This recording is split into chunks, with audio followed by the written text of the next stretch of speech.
everyone, I welcome you all back to the Insight SSB platform. I am Gurjeet and I am bringing you a धमाकेदार series for your science revision. आज इस video में हम लोग chemistry को discuss करने वाले हैं विद MCQs. ये वो टॉपिक्स हैं जिनसे एग्जाम में मैक्सिमम क्वेश्चंस बनते हैं. आपको पता है स्मार्ट स्टडी में हम लिमिटेड कंटेंट के साथ क्या मैक्सिमम आउटपुट लेके जा सकते हैं. The answer is very yes.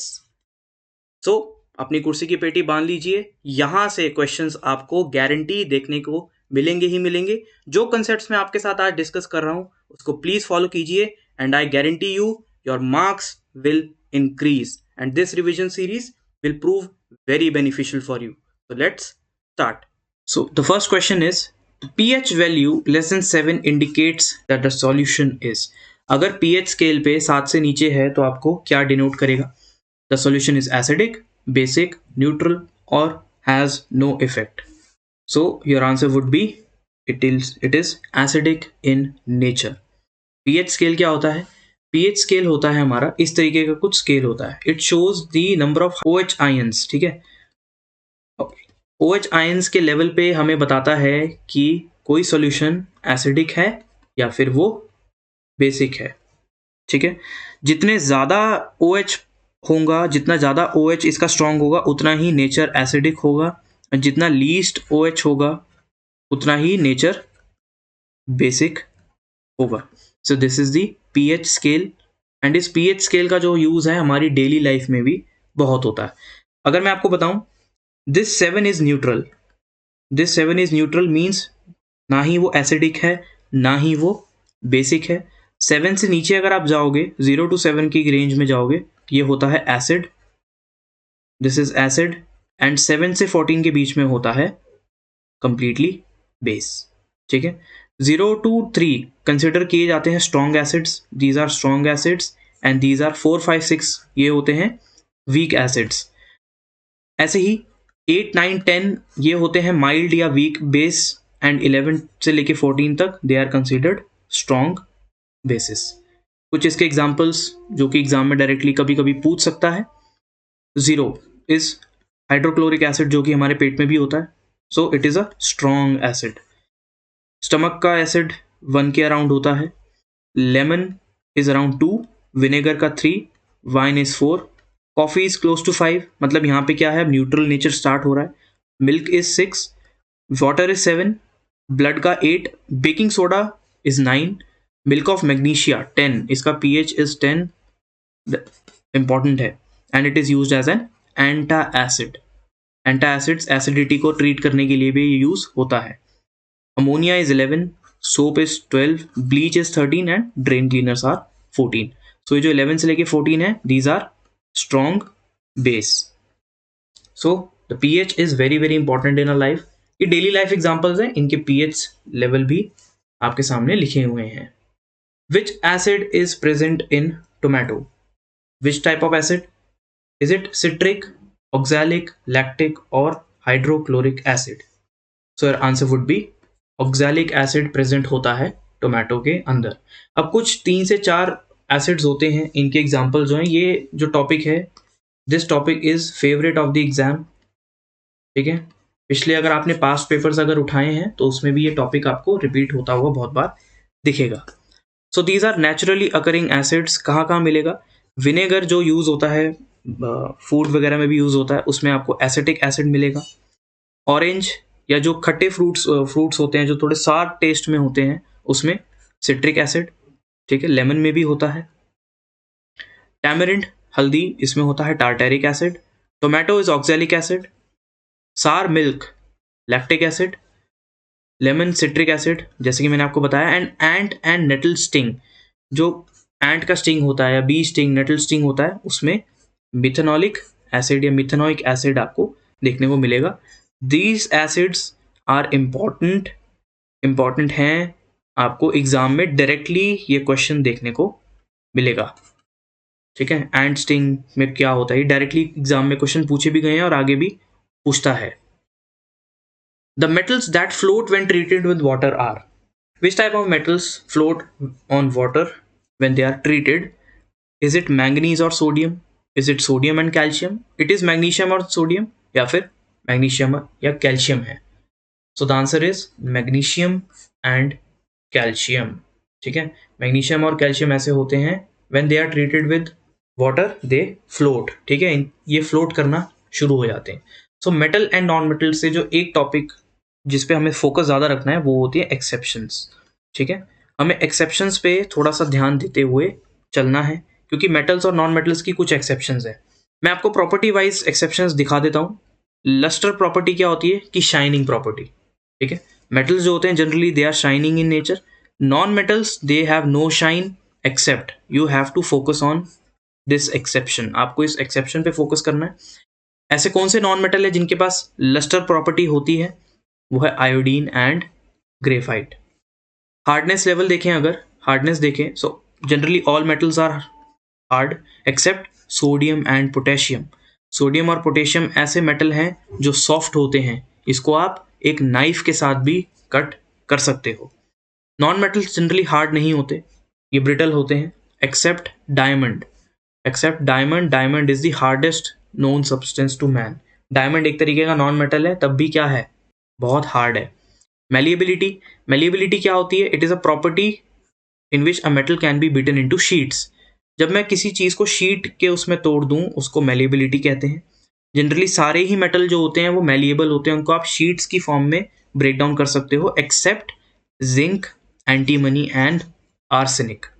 And non metals जो होते हैं generally they are non malleable, you can not break non metals into sheets. Ductility क्या प्रॉपर्टी होती है? Ductility is a property when metal can be beaten into wires. जब आप किसी metal को वायर की फॉर्मेट में चेंज कर दो उसको डक्टिलिटी कहते हैं। जनरली सारे मेटल डक्टाइल होते हैं एक्सेप्ट, सेम एक्सेप्शन है, zinc, arsenic and antimony. Non metals को आप नहीं कर सकते वायर में convert except carbon fibre. Carbon fibre आपने देखा होगा यूज होता है बहुत सारे डेली चीज़ों में, इसको आप वायर के फॉर्मेट में कन्वर्ट कर सकते हो। कंडक्टिविटी, कंडक्टिविटी का मतलब हीट और इलेक्ट्रिसिटी को अच्छे से कंडक्ट करता है। Yes, metal do conduct except bismuth and tungsten. ठीक है, except bismuth and tungsten. Non metals there are bad conductor of electricity. Non metals के अंदर से इलेक्ट्रिसिटी और हीट अच्छे से नहीं जाते, except graphite and gas carbon. Graphite ही एक ऐसा कार्बन का एलोट्रोप है जो इलेक्ट्रिसिटी को कंडक्ट करता है, and graphite is a non metal. The state of metal, metals जो भी होते हैं वो सॉलिड नेचर में आपको मिलेंगे except mercury and gallium.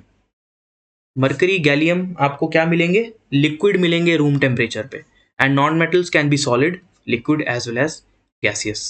Density of metals are high density होती है except sodium and potassium. Float करने, ये नाई से भी काट सकते हो, एंड इनकी लो डेंसिटी होती है। और diamond, except diamond, diamond has a high density. तो जो इस स्लाइड में एक्सेप्ट एक्सेप्ट वाले पॉइंट लिखे हैं ना, उनको आपको थोड़ा सा ध्यान देना है, यहाँ से क्वेश्चन एग्जाम में पूछे जाते हैं।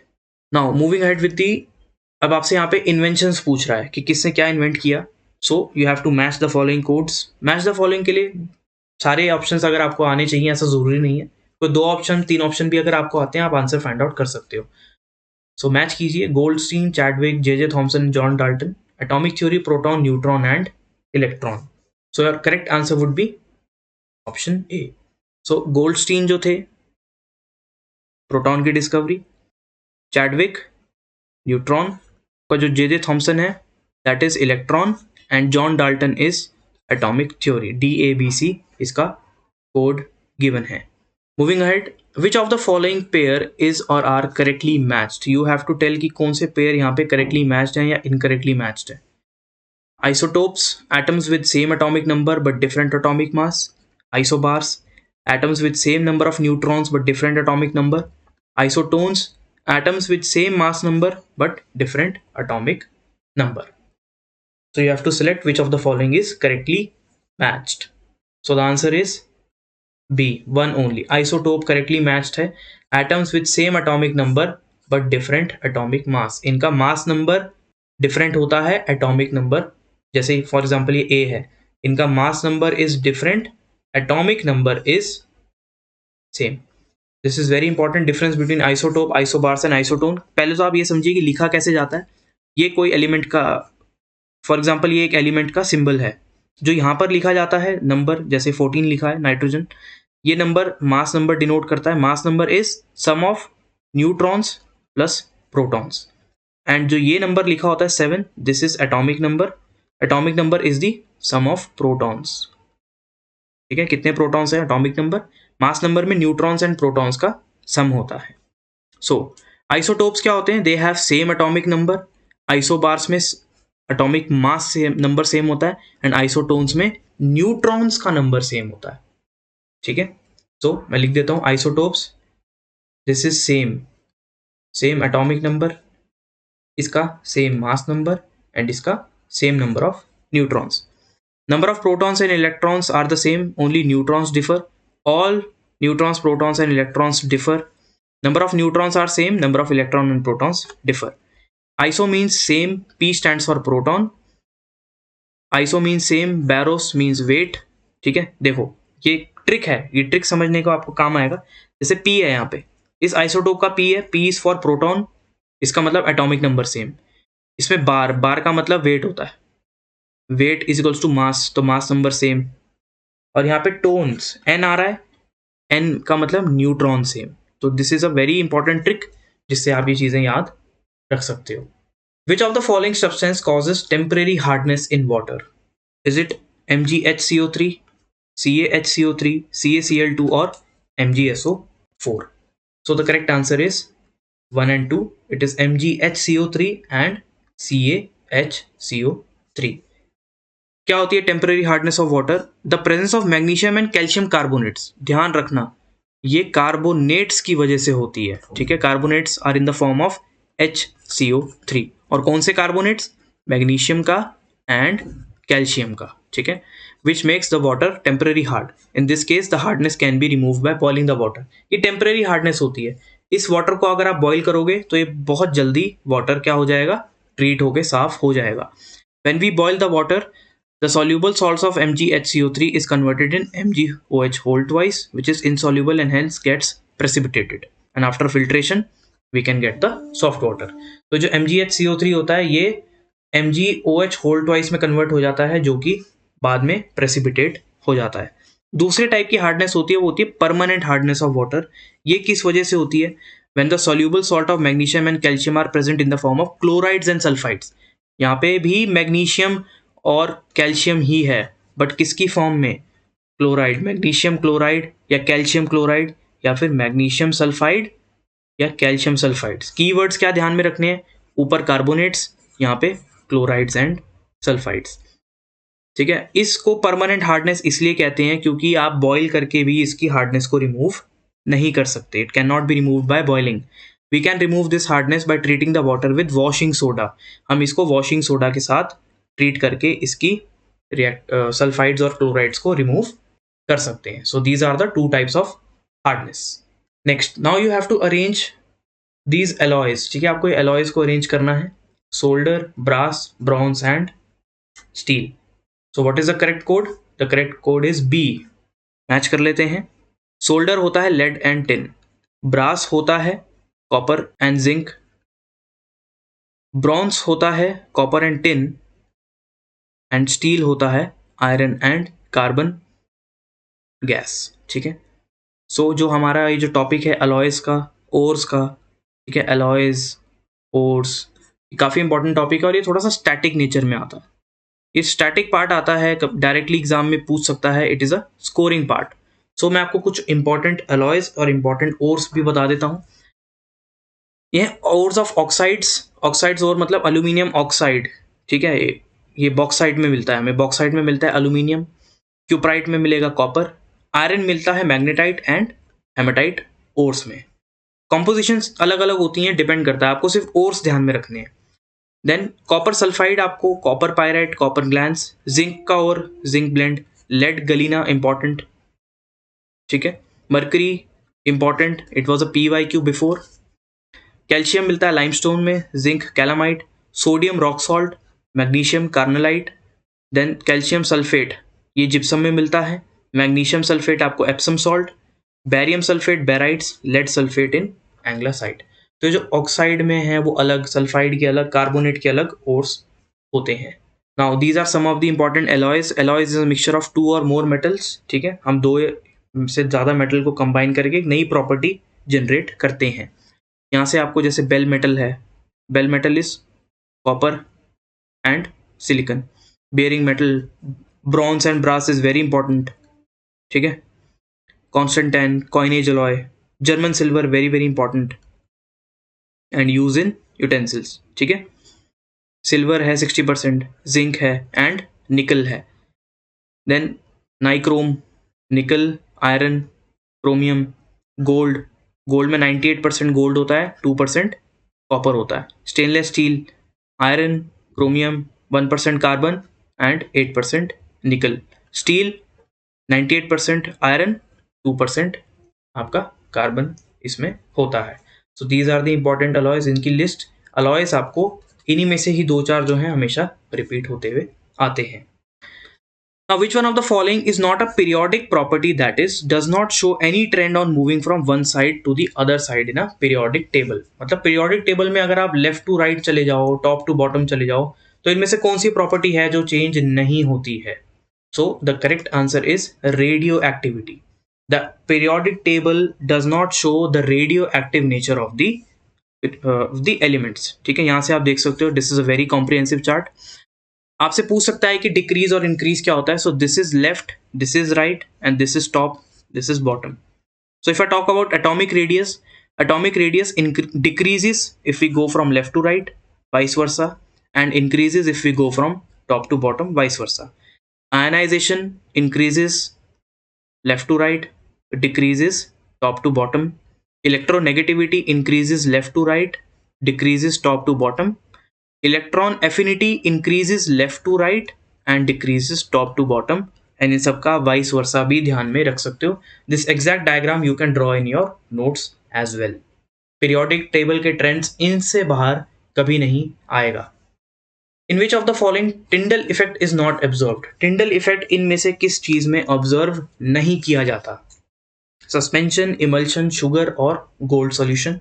सो the answer will be sugar solution में टिंडल इफेक्ट नहीं देखा जाता. तो अब देख लेते हैं हम क्या होते हैं. पहले तो हम देखते हैं कि सॉल्यूशन क्या होता है. एक होता है सॉल्यूशन, एक होता है colloidal and suspensions. Solutions are generally transparent but coloured होते हैं बट ट्रांसपेरेंट होते हैं, मतलब लाइट इसमें से पास हो जाती है. Colloidal solutions they are translucent और opaque but may be transparent. मतलब ये ट्रांसपेरेंट भी हो सकते हैं, ट्रांसलूसेंट भी हो सकते हैं, ओपेक भी हो सकते हैं. कहने का मतलब ये है इनके अंदर से लाइट पूरी तरीके से पास भी हो सकती है, पार्टली लाइट भी जा सकती है एंड बिल्कुल लाइट को ब्लॉक ये कर सकते हैं. एंड सस्पेंशन आर दोज, ये बिल्कुल ओपेक होते हैं, often opaque but may appear translucent. Solutions में टिंडल इफेक्ट देखने को नहीं मिलता. कोलाइडल सॉल्यूशंस में टिंडल इफेक्ट देखने को मिलता है एंड सस्पेंशंस में भी टिंडल इफेक्ट नहीं होता. No Brownian movement, can not be separated by filtration. Solutions इतने अच्छे तरीके से मिक्स होते हैं कि ये सेपरेट आप नॉर्मल फिल्ट्रेशन से नहीं कर सकते. Colloidals can also be not separated by filtration but suspension का एग्जाम्पल सैंड एंड वाटर. ठीक है, इसको आप फिल्ट्रेशन से अलग कर सकते हो. सॉल्यूशन का एग्जाम्पल आप शुगर एंड वाटर ले सकते हो, सॉल्ट एंड वाटर. ठीक है, and colloidal is generally milk, इसका एग्जाम्पल है. So solution is homogeneous and suspensions are heterogeneous. This is the Tyndall effect. Tyndall effect is the scattering of light by particles in a colloid or a fine suspension. देख रहे हो आप example क्या है? Milk show करेगा, floor and water भी show करेगा. ठीक है, बट शुगर सॉल्यूशन देख रहे हो यहाँ पे कोई लाइट का सोर्स नहीं है, लाइट का सोर्स नहीं है. यहाँ पे लाइट जा रही है, यहाँ पे लाइट जा रही है, तो यहाँ पे टिंडल इफेक्ट शो नहीं हुआ. Which of the following is the chemical formula of quicklime? The correct answer is CaO. So जो भी एक इंटेलिजेंट बच्चा होगा वो इस लिस्ट को जरूर देखेगा ध्यान से. आप जो भी इंपॉर्टेंट केमिकल्स हैं उसको एक पेज लीजिए, एक पेज में सारे इंपॉर्टेंट केमिकल्स को नोट कर लीजिए with their formula and their name. ठीक है, baking powder, bicarbonate NaHCO3, bleaching powder CaOCl2, blue vitriol CuSO4. ठीक है, कॉस्टिक सोडा NaOH, चौक का CaCO3 होता है. Dry ice is carbon dioxide solid nature में होती है Epsom magnesium sulphate, gypsum CaSO4, laughing gas N2O, magnesia MgO, marsh gas methane को बोला जाता है, plaster of Paris CaSO4.2H2O, quick lime CaO, sand SiO2, sugar है, slate lime very very important CaOH whole twice, washing soda Na2CO3। So this is a very important list. यहाँ से आपको एक ना एक, अगर कोई भी केमिकल का आपको फॉर्मूला एग्जाम में आया तो वो इस लिस्ट में से ही आएगा, इनमें से ही आपको कोई ना कोई देखने को मिल सकता है। सो प्लीज नोट कर लीजिए एक ही जगह।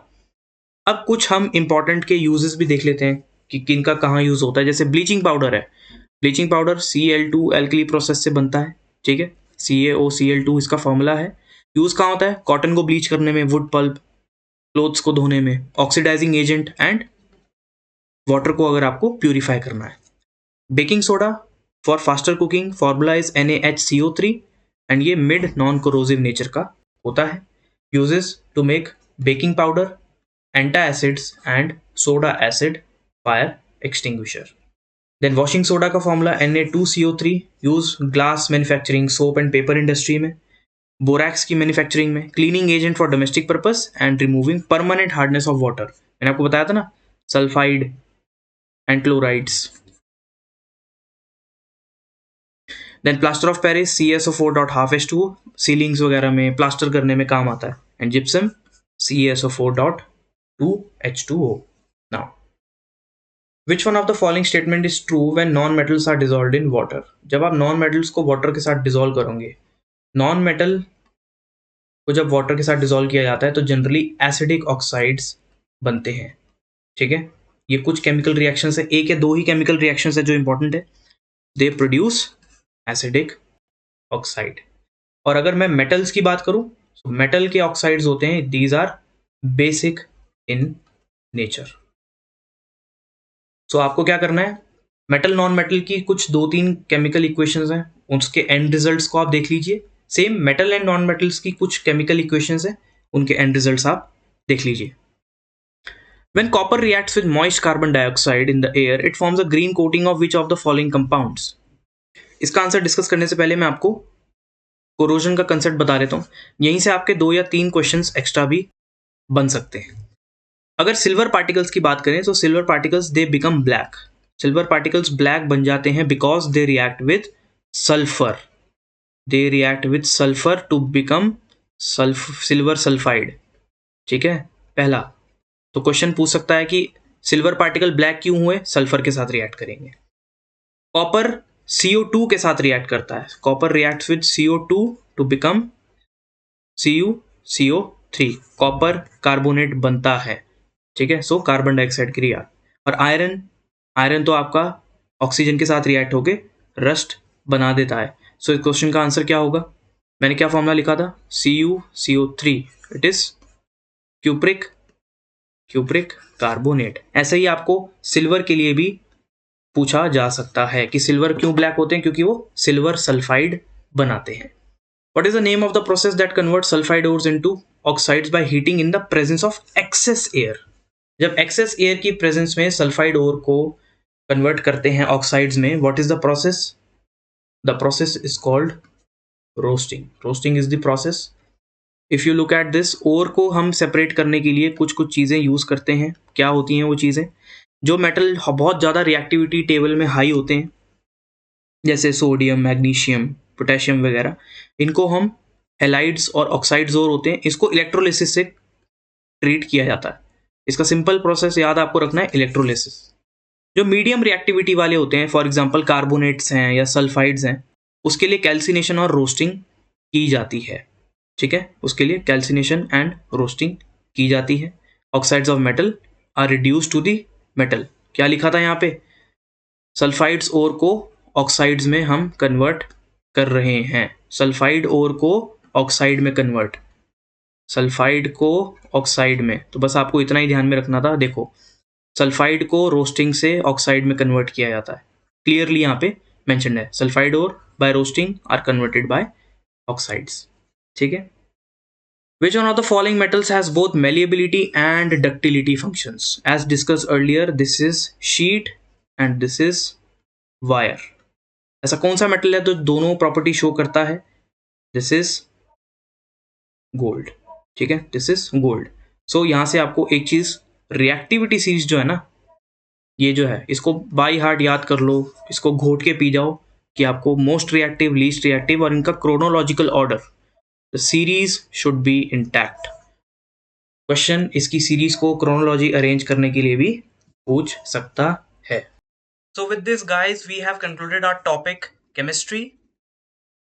आई होप आपका बहुत अच्छे से रिवीजन हुआ होगा, एक कॉम्प्रिहेंसिव रिवीजन हुआ होगा एंड आपको बड़ा मजा आया होगा मेरे साथ ये क्लास लेने में. Make sure you do comment on this video कि आपको क्लास कैसी लगी, and share the video with your friends who are also preparing for the CDS and NDA examination. So I wish you all the very best and I hope कि आपका नाम उस prestigious UPSC की merit list में जरूर आएगा. Thank you.